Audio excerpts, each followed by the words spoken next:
India पर आ रही इस वक्त सीतापुर के जिला न्यायालय से जुड़ी हुई बड़ी खबर जानकारी मिल रही कि पॉक्सो कोर्ट के द्वारा एक फैसला ऐसा सुनाया गया जहां पर एक शिक्षक जो है दोष मुक्त हुआ है। बता दें कि शिक्षक पर छेड़छाड़ का आरोप लगा था और ये आरोप उसी की छात्रा के द्वारा शिक्षक पर लगाया गया था। ज्यादा जानकारी के सीधे फोन लाइन से जुड़ चुके हैं इंडिया के सीतापुर के विधि संवाददाता भूपेन दीक्षित। तो भूपेन जी बताएं कि आखिरकार वो शिक्षक कौन है जिस पर छेड़छाड़ का छात्रा ने ही आरोप लगाया था और पॉक्सो कोर्ट के द्वारा अब उन्हें दोष मुक्त किया गया, क्या है पूरा मामला?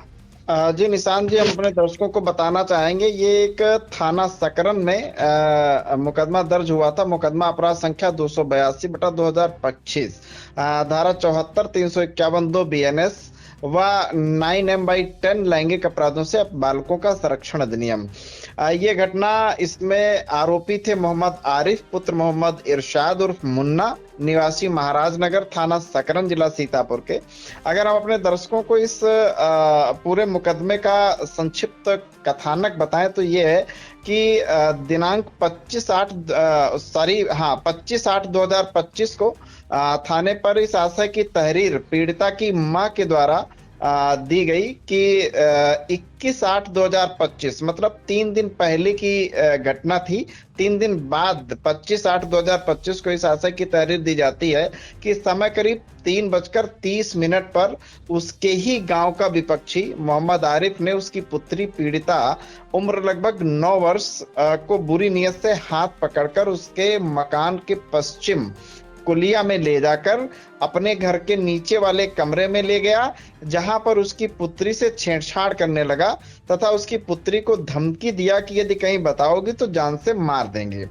उसकी पुत्री वहां से भागकर किसी तरह घर आई। डर जाने की वजह से कोई बात नहीं बता पाई।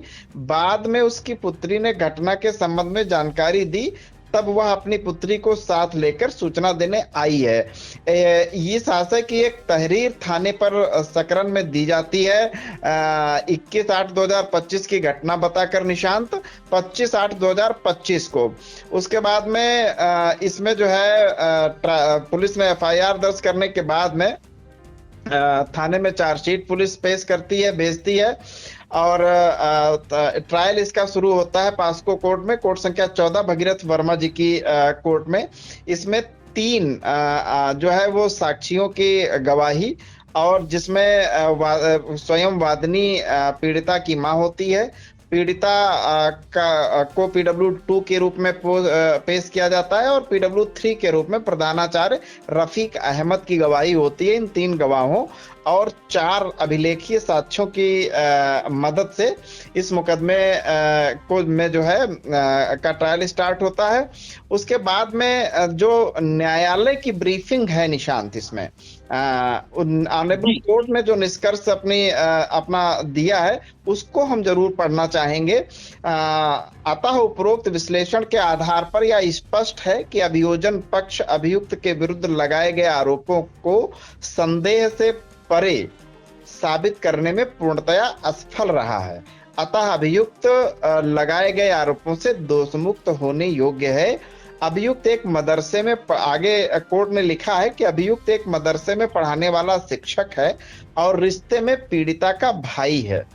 घटना वाले दिन पीड़िता पढ़ने नहीं गई थी, जिस कारण अभियुक्त ने पीड़िता को डांटा फटकारा था, जिससे वादनी नाराज हो गई थी और अभियुक्त पर इतना गंभीर व झूठा आरोप लगाकर उसके विरुद्ध प्रथम सूचना रिपोर्ट दर्ज करा दी, जिस कारण अभियुक्त को अकारण कारागार में निरुद्ध रहना पड़ा। निशांत, ये कोर्ट ने टिप्पणी की है निष्कर्ष के रूप में और जो है आज जो आदेश सुनाया है वो बहुत महत्वपूर्ण है। ये आदेश इस आशय से भी बहुत महत्वपूर्ण है निशांत कि जो आजकल आए दिन इस तरह के झूठे मुकदमे लिखवाए जा रहे हैं, पर्सनल ईर्ष्या द्वेष के को लेकर के, कोई पर्सनल अनइनमिटी को लेकर के इस तरह के जो मुकदमे लिखवाए जाते हैं, उस पर अंकुश इस आदेश से जरूर लगेगा, ऐसा मेरा अपना निजी मानना है।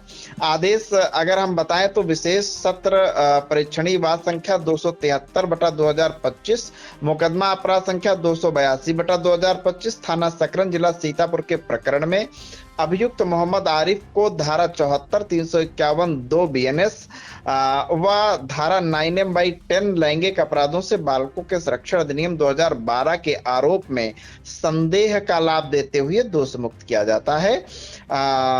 और चूंकि ये जो अभियुक्त है निशांत, ये कारागार में निरुद्ध है, इसलिए कोर्ट ने इसकी रिहाई के आदेश दिए हैं।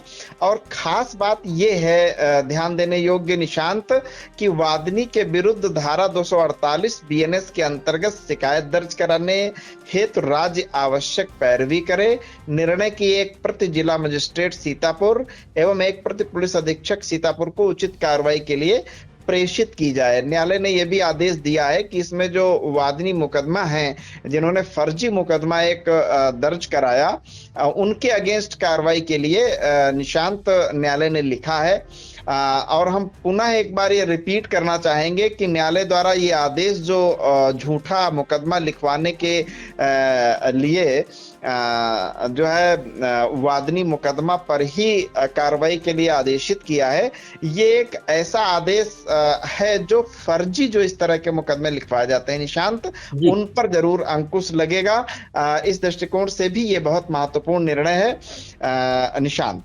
बिल्कुल सही कहा भूपेंद्र जी आपने कि जिस तरह से कहीं ना कहीं फर्जी जो मुकदमे लिखाए जाते हैं, जो ईर्ष्या के चलते लिखा दिए जाते हैं, और सीधे एक बड़ा जघन्य जिस तरह से जो आरोप लगा हुआ है, इससे कहीं ना कहीं सामाजिक छवि भी धूमिल हो जाती है। और ऐसा ही सामने आया है शिक्षक जो आप बता रहे कि जिस तरह से जो कारागार में निरुद्ध है और अब उन्हें जो है रिहाई के लिए अविलंब जो है निर्देश दिया गया है, तो कहीं ना कहीं समाज में एक मैसेज जाएगा जिस शिक्षक की जो छवि है वो धूमिल हो गई है, और छवि धूमिल होने के बाद वो जिला कारागार में निरुद्ध है। और ऐसे में जो पॉक्सो कोर्ट के अगर बात करें तो अपर सत्र न्यायाधीश जो कोर्ट संख्या 14 के विशेष न्यायाधीश हैं भगीरथ वर्मा जी, उनके द्वारा जो आदेश दिया गया है, तो ये एक अलग आदेश है जहां पर इस आदेश में जिसने झूठा मुकदमा लिखाया था अब उन पर भी कार्रवाई होगी। और ऐसा जो है बताया है पूरी कोर्ट के द्वारा कि वादनी के विरुद्ध धारा 248 BNS के अंतर्गत शिकायत दर्ज करने हेतु राज्य आवश्यक पैरवी करे और निर्णय के प्रति जो है जिला मजिस्ट्रेट सीतापुर की एवं एक प्रति पुलिस अधीक्षक सीतापुर को उचित